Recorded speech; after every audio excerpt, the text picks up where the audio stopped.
மனோஜை ஜெயிலேருந்து எடுக்கிறதுக்கு என்னென்னவோ ட்ரை பண்ணுறாங்க. முத்து மீனாவும் எதுவும் முடியல. அப்புறம் ரோகிணி மனோஜ் கடன் கொடுத்த ஃபினான்சியர் போய் அழகிறாங்க. எப்படியாவது நீங்கள் கேஸை வாபஸ் வாங்க அப்படின்னு. அப்புறம் ஃபினான்சியர் சொல்லிடுறாரு, எனக்கு 10 லட்சம் கொடுங்க, நான் வாபஸ் வாங்கிறேன் அப்படின்றாரு. உடனே ரோகிணிக்கு ஒன்றுமே புரியல. 10 லட்சம் நான் யார்கிட்ட போய் கடன் வாங்க, எப்படி வாங்க முடியும், கொஞ்சம் கம்மி பண்ணுங்க அப்படின்னு சொல்கிறாங்க ஃபினான்சியர் கிட்ட ரோகிணி. உடனே ஃபினான்சியர் சொல்கிறாரு, மேடம் உங்களுக்காக நீங்கள் அழகிறேன்றதுக்காக இறங்கி வந்தேன், அவ்வளோதான். இதுக்கு மேலே கொஞ்சம் கூட இறங்க முடியாது. 10 லட்சம் இருந்தால் கேஸ் வாபஸ் வாங்குறேன், இல்லைனா இடத்த காலி பண்ணுங்க அப்படின்ற மாதிரி சொல்லிடுறாரு. உடனே ரோகிணி என்ன பண்ணுறது எது பண்ணுறதுன்னு தெரியாமல் அப்படியே முடிச்சுட்டே யோசிச்சிட்டே போகிறாங்க வீட்டுக்கு. சரி சிந்தாமணி ஆண்டிக்கு நம்ம ஃபோன் பண்ணி கேட்போம் சொல்லி சிந்தாமணிக்கு ஃபோன் பண்ணி கேட்குறாங்க. ஆண்டி 10 லட்சம் எனக்கு தேவைப்படுது, உங்களால் ரெடி பண்ணி தர முடியுமா அப்படின்றாங்க. உடனே சிந்தாமணி மனசுக்குள்ளே நினைக்கிறேன், அடி பாதி, நான் தான் அந்த 10 லட்சம் உங்கள்கிட்ட கேட்கவே சொன்னது, என்கிட்டே கேட்டு கொடுக்கறதுக்கு நான் ஆண்டி 10 லட்சம் சொல்லணும். ஐயோ ரோகிணி கண்ணு, இப்போதைக்கு என்கிட்ட 10 லட்சம் இல்லையே ரோகிணி கண்ணு, அதுவும் 10 லட்சம் பெரிய அமௌண்ட்டில், என்கிட்ட அவ்வளோ அமௌண்ட்லாம் இருக்காதே அப்படின்ற மாதிரி சொல்கிறாங்க சிந்தாமணி. உடனே ரோகிணி சரி ஆண்டி நான் எப்படியாவது ரெடி பண்ணுறேன் அப்படின்னு சொல்லிட்டு கிளம்பிடுறாங்க. சரி சிந்தாமணிக்கிட்ட தான் காசு கிடைக்கல, சரி சிட்டிக்கிட்டையாவது ட்ரை பண்ணுவோம் சொல்லிட்டு சிட்டிக்கிட்டையும் ட்ரை பண்ணுறாங்க ரோகிணி காசுக்காக. சிட்டியும் இல்லை, என்கிட்ட அவ்வளோ பெரிய காசு இல்லை அப்படின்னு சொல்லிடுறான். உடனே ரோகிணி சாமிக்கிட்ட போய் வேண்டுறாங்க, கடவுளே எனக்கு ஏதாவது எனக்கு உதவி பண்ணு, மனோஜ் நான் எப்படியாவது போலீஸ்லேருந்து வெளில எடுக்கணும், கடவுளே எனக்கு ஒரு வழிகாட்டு அப்படின்னு சொல்லிட்டு வேண்டிகிட்டே இருக்காங்க. அப்போ ரோகிணிக்கு ஒரு கால் வருது. எங்கேருந்து வருது பார்த்தீங்கன்னா போலீஸ் ஸ்டேஷன்லேருந்து கால் வருது. உடனே ரோகிணி ஹலோ சொல்லுங்கள் அப்படின்றாங்க. உடனே போலீஸ் ஸ்டேஷன்லேருந்து சொல்கிறாங்க, நீங்கள் ஒரு 6 மாதத்துக்கு முன்னாடி கம்ப்ளைண்ட் பண்ணியிருந்தீங்களே கதிரின்றவர் உங்களை ஏமாத்திட்டாரு அப்படின்ட்டு, அந்த காசுலேருந்து ஒரு 10 லட்சம் ரெக்கவர் பண்ணியிருக்கோம், வந்து போலீஸ் ஸ்டேஷன் சைன் போட்டு வாங்கிங்க அப்படின்றாங்க. உடனே ரோகிணி கடவுள் எனக்கு நல்ல வழி காமிச்சிட்டிங்க, நான் மனோஜ் இதை வச்சு எப்படியாவது வெளில எடுத்துருவேன் சொல்லிட்டு ரோகிணி போலீஸ் ஸ்டேஷன் போயிட்டு கையெழுத்து போட்டு 10 லட்சத்தை வாங்கிட்டு வந்து அந்த ஃபினான்ஷியல் கிட்ட 10 லட்சம் கொடுத்துட்றாங்க. அப்புறம் ஃபினான்ஷியல் சொல்கிறார், பரவாயில்லையே மனோஜ் வீட்டில் எல்லாரும் கேட்டவொடனே 10 லட்சம் ரெடி பண்ணிடுறாங்க, அப்போ இவ்வளோ நாளாக என்னை ஏமாற்றிட்டு தான் இருந்தீங்களா காசு கொடுக்கறதுக்கு. மனோஜ் மேலே போலீஸ் ஸ்டேஷனில் கொடுத்த கேஸை ஃபினான்ஷியல் வாபஸ் வாங்கிறாரு.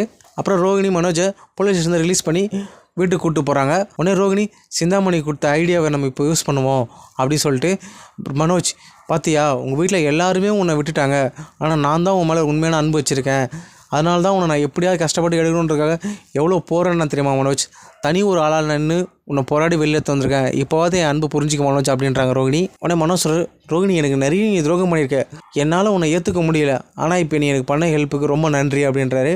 உடனே ரோகிணி சொல்கிறாங்க, மனோஜ் உன்னை கஷ்டப்பட்டு நான் போலீஸ் ஸ்டேஷன் காப்பாற்றிட்டு வந்திருக்கேன், நீ என்னை மன்னிக்கலாம் தேவை, என் கூட ஒரு 2 டேஸ் மட்டும் என் கூட இரு, நான் உன்னை ரொம்ப மிஸ் பண்ணுறேன் இவ்வளோ நாளாக, நான் உங்கள்கிட்ட வந்து டார்ச்சர்லாம் பண்ண மாட்டேன், உங்கள்கிட்டலாம் வந்து பேசலாம் மாட்டேன், ஆனால் நான் உன்னை ஒரு 2 டேஸ் பார்த்துட்டே இருக்கணும், எங்கள் வீட்டுக்கு வா அப்படின்னு சொல்லிட்டு கூப்பிட்டு போகிறாங்க.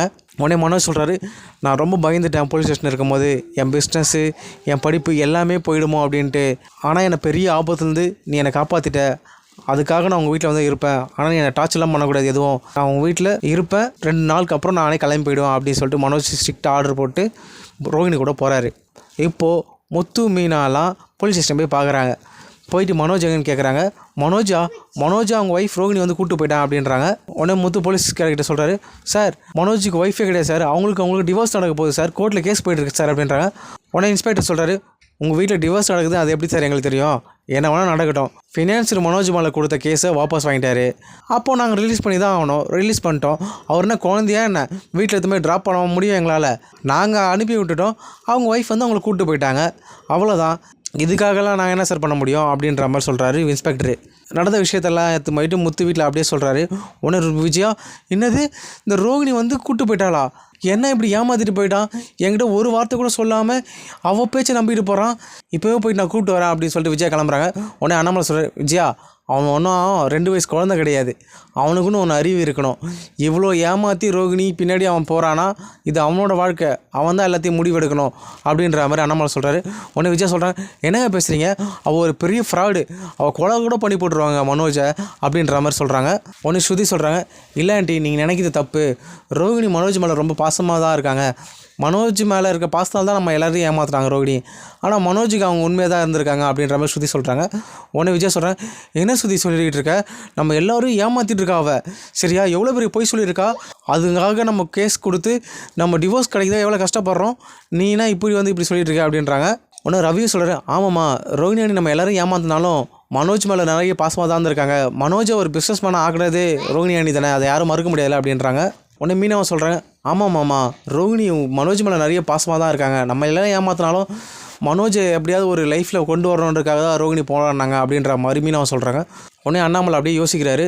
உடனே விஜயா சொல்கிறாங்க, ஏய் என்னடி பூ கட்டுற உனக்கு வந்து அட்வைஸ் பண்ணுறவங்களும் தைரியம் வந்துருச்சா, இந்த மனோஜ் வீட்டை விட்டு வெளில போயிட்டா இந்த வீட்டை அப்படியே நீங்களே எடுத்துக்கலாம் அப்படின்றது பிளான் பண்ணி தான் எல்லாத்தையும் பேசிகிட்டு இருக்கீங்க, நான் போய் எப்படியாவது என் பையனை கூப்பிட்டு வரேன் அப்படின்னு சொல்லிட்டு விஜயா கிளம்பி போகிறாங்க.